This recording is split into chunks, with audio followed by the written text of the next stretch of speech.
एक गुरु भाई दिनगतिया कटिहार से उनकी जिज्ञासा है कि शिव शिष्य अपने गुरु शिव से दया की अनुभूति तीनों सूत्रों के माध्यम से करते हैं या इन सूत्रों में से किसी एक से?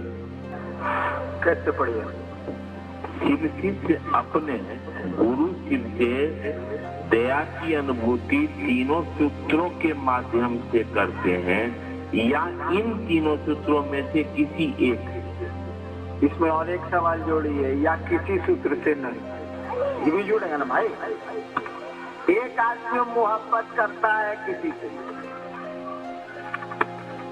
साला कोई सूत्र उत्र उसको नहीं। आप कहेगा कौन सूत्र से आप उनसे मोहब्बत करते हैं, कहेगा कौन सूत्र नहीं है,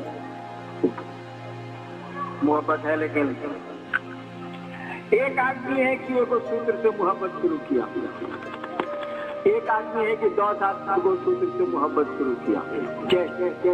एक आदमी की शादी हो गई, बाप ने करा दी, वो लड़की को नहीं जानता है, लड़की लड़के को नहीं जानती है। वो बताए ना कि वो पंजाब की लड़की है और बिहार का लड़का है। सूत्र आया, क्या सूत्र आया? विवाह का सूत्र आया, परिणय सूत्र आया। सुने, परिणय सूत्र में बांधे गए सूत्र आया।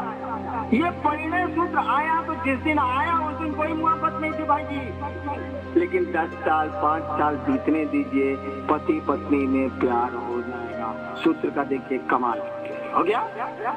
ठीक उसी तरह से शिव के साथ भी है। आपको जोड़ दिया गया 3 सूत्रों से, 3 सूत्र आपको बांधेंगे, धीरे धीरे धीरे धीरे मोहब्बत हो जाएगी, प्यार हो जाएगा, शिष्यता आ जाएगी। कुछ लोग मिलेंगे, कोनो सूत्र की जरूरत नहीं है, डायरेक्ट लाइन है, उसी से शिव को गुरु मानेगा, फंस के माने, खुशी होंगे मानेगा, उसको पढ़ते नहीं है कोनो सूत्र। हम शिव को गुरु माना था ना भाई जी 74 में, कौन सूत्र था मेरे पास? कहा जानते, हम जानबो नहीं करते थे कि गुरु है, कोई सूत्र मेरे पास नहीं था। अब बिना सूत्र के हम क्या क्या नहीं कर लेते थे, हमको अब अपने पर आश्चर्य लगता था। कोई सूत्र मेरे पास नहीं था, न कुछ नहीं था मेरे पास, मात्र मेरे शिव गुरु थे, वो लाचारी गुरु थे, फंस के हमने उनको गुरु माना था, तो अपने हमने गोड़ में लपेटा गया था। हम थोड़े सा आपको लपेटने गए थे भाई जी, कट लिया काम तो लाचारी शिव को गुरु माना था। और 8 साल के भीतर हिना क्या क्या कर सकते थे, अब हम ही सोचते हैं तो लगता है कि सपना। कोई सूत्र तो नहीं थे, लेकिन वो गुरु है, और उस गुरु से मैं सटा, लाचारी ही सटा। कोई लाचारी आपको गुलाब के फूल पर सुता दे, मजा नहीं आएगा? अरे आप कुछ नहीं जानते हैं कि गुलाब का फूल कैसा होता है। आपको बिस्तर दे दिया गया, हनीमून मनाने गए, सोच लीजिए, एकदम गुलाब का इतना मोटा गद्दा बिछा हुआ है, लाल गुलाब का, उस पर सुतिएगा। आप कुछ नहीं जानते कि क्या चीज है, जंगल से फंसा के आपको लाएगा। आपको अच्छा लगेगा कि नहीं लगेगा? लगेगा ही लगा। चांदी नागवार किसको है भाई? अच्छा लगेगा ही लगेगा। तो कोई जरूरी नहीं है कि सूत्र ही आपको बांधे, बढ़ने वाले खुद बन जाते हैं, और बांधा भी जा सकता है। सामान्य नियम है कि आदमी का आकर्षण होता है जगत के प्रति। सामान्य नियम है कि दुनिया हमको आपको अच्छी लगती है। ऐसे में तो दुनिया के आकर्षण से शिव के आकर्षण में ले जाने की जरूरत है, और इसीलिए कुछ करना पड़ता है। तो उसको 3 सूत्र दिए गए हैं, या गुरु से दया मांगने के लिए सिखलाया गया है, करना पड़ता है। लेकिन कुछ अपवाद भी होंगे, उन अपवाद के लिए 3 सूत्र जरूरी नहीं है, 1 सूत्र भी जरूरी नहीं है। लेकिन दिक्कत क्या है कि जब वो शिव का शिष्य हो जाएगा तो चुप नहीं रह सकता है, क्योंकि गुरु भाव जब आप में आएगा तो अपने लक्ष्य प्रकट करेगा, इसलिए वो चुप नहीं रहेगा, बोलेगा। भगवान बुद्ध को ज्ञान हुआ, जातक कथा है, बौद्ध जातक कथा है, भगवान बुद्ध को बोधि वृक्ष के नीचे बोध गया में ज्ञान हुआ। कहा जाता है कि जब धरती पर कोई बुद्ध होता है तो देवताओं की श्रेणी उससे नीचे हो जाती है। धरती पर आदमी जब कोई ज्ञानवान होता है तो कहा जाता है कि देवता उसके नीचे हो जाते हैं, मानो उनकी कुर्सी नीचे हो जाती है। तो भगवान बुद्ध के पास देवता लोग आए, कथा है, भगवान बुद्ध के पास देवता लोग आए। देवताओं ने भगवान बुद्ध से कहा कि आर्य कुछ बोलिए। भगवान बुद्ध ने कहा कि किसके लिए बोलूं? जिनको समझना है वो बिना मेरे बोले समझेंगे, और जिनको नहीं समझना है मेरे बोलने से भी नहीं समझेंगे। किसके लिए बोलूं? भगवान बुद्ध ने कहा कि देवताओं ने कहा आरती कुछ बोलिए, भगवान कुछ बोलिए। तो भगवान बुद्ध ने कहा कि किसके लिए बोलूं? जिनको समझना है बिना मेरे बोले समझेंगे, जिनको नहीं समझना है मेरे बोलने से भी नहीं समझेंगे। देवताओं ने कहा कि भगवान उनके लिए बोलिए जो तट पे हैं, भगवान उनके लिए बोलिए जो तट पे हैं। पांव बढ़ाना तो पानी में चाहते हैं लेकिन थमथमा रहे हैं। भगवान उनके लिए बोलिए कि जो तट पर हैं, किनारे पर हैं, उनके लिए बोलिए। भगवान बुद्ध वहां से निकले, सारनाथ गए बनारस में, और पहला भाषण दिया, पहला प्रवचन दिया सारनाथ में।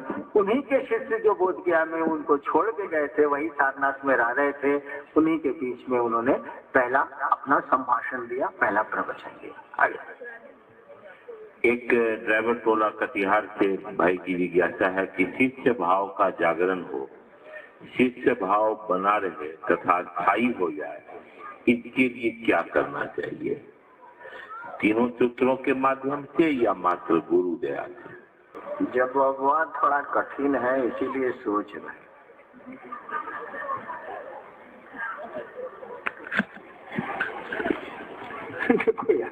होगा तो गुरु की दया से ही होगा। और तीनों सूत्र तो हमको आपको करने होंगे, कम से कम गुरु का जो आदेश है वो तो करना ही होगा। वैसे मेरा मानना है कि लगे रहो नहीं यार, हरि से लागी रहो रे भाई, तेरा बनत बनी जाए। लगे रहो नहीं यार, हरि बने हरिंद्रानंद भी होता है, लगे रहो जो हरिनाम कहते हैं, रास्ता निकल जाए। और गुरु का आदेश करने की कोशिश करो। चलो 3:10 हो गया, अब हम बोलने नहीं जा रहे। कटिहार जिले की संगोष्ठी, आज संख्या ज्यादा है, पहले आप माँ बहनों को निकलने देंगे और शोर नहीं, बढ़िया भी चुपचाप शोर नहीं करेंगे। दूसरी बात ये कि एगो 4 लाइन हम सुनाते हैं, सुनिए। करिएगा चुलुल बंदर तरी, बढ़िया। एक 4 लाइन हम सुनाते हैं, सुनिए।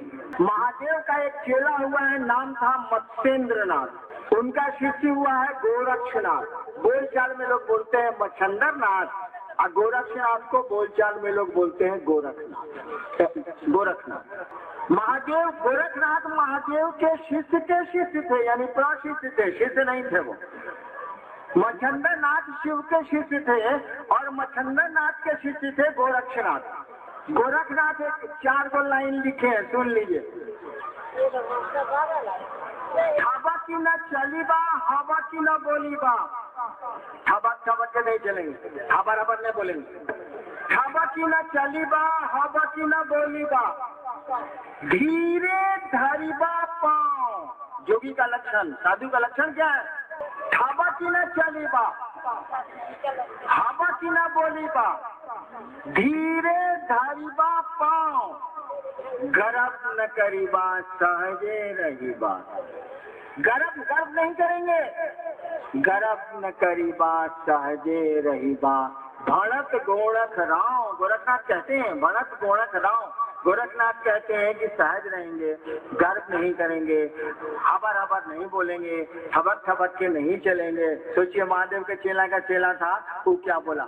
आपको भी थबक के नहीं चलना चाहिए, हबर नहीं बोलना चाहिए। पहले माँ बहनों को, पहले बाहर के लोगों को कहिए हाथ जोड़ के कि वो जाएं, तब न भीतर से लोग बाहर निकलेंगे। बाहर तो है जाम। चलिए कटिहार की ये शिव शिष्य संगोष्ठी बड़ी अच्छी रही, आप आए, खुशी हुई। आप गुरु का कार्य बढ़ाएं, महादेव का कार्य बढ़ाएं। मुझसे जहाँ से जब मदद चाहेंगे आपको मैं दूंगा। गुरु से दया लें और गुरु का काम जल्दी जल्दी करें, देर के नहीं करें, जल्दी जल्दी महादेव का काम पूरा करें। आप अपने घर को जाएं, आप सबों के चरणों में मेरा प्रणाम है, आप मेरा प्रणाम स्वीकार करिए। अभी कार्यक्रम चलेगा, भजन होगा, मैं बैठूंगा, धीरे धीरे लोग बाहर से जाएं। अभी कार्यक्रम खत्म नहीं हो रहा है 15-20 मिनट तक।